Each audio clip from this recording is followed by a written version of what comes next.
ఉంటే వీళ్ళు ధర్నాలు చేస్తారంట. అదే చెప్తున్నా కదా, ఏం పని పాట లేదు. ప్రతిపక్ష హోదా కూడా ప్రజలు ఇవ్వలేదు కాబట్టి టైం పాస్ కి ఏదో పనులు చేస్తున్నారు తప్ప విద్యార్థుల కోసం చేసే కార్యక్రమం కాదు ఇది.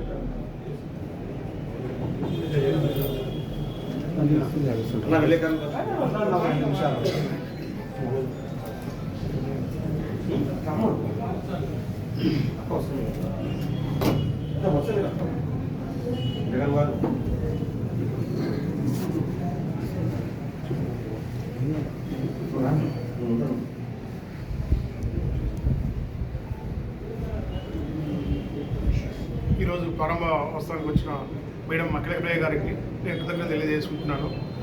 నాకు మెయిన్గా ఈ తెలుగుగా చైర్మన్గా అవకాశం వచ్చిన మేడం గారికి ఇప్పుడు మరి కృతజ్ఞతలు తెలియజేసుకుంటున్నాను.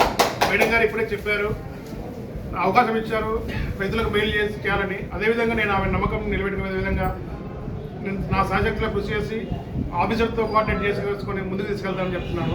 అదేవిధంగా 1985లో రామారావు గారు ఏదైతే తెలుగుగంగను ప్రారంభోత్సవం చేశారో ఆ తెలుగుగంగ ప్రారంభించిన ఎంతోమంది రైతులు ఈరోజు చాలామంది బాగుపడుతున్నారు.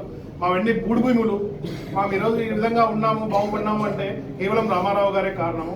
అదేవిధంగా అంతకుముందు ఉన్న మన ఎంపీ గారు ఉన్నప్పుడు భువనారెడ్డి గారు కానీ శోభగా కానీ చాలా కృషి చేశారు, రైతుల బాగు కోసం చాలా కృషి చేశారు. అదేవిధంగా మేడం గారు చెప్తున్నారు రైతులు కృషి చేయాలని, అదేవిధంగా చేసి వాళ్ళకి నీళ్ళు అందించాలి, చివరి ఆయకట్టు వరకు నీళ్ళు అందించేలా కృషి చేస్తామని చెప్పి తెలియజేస్తున్నారు. Thank you.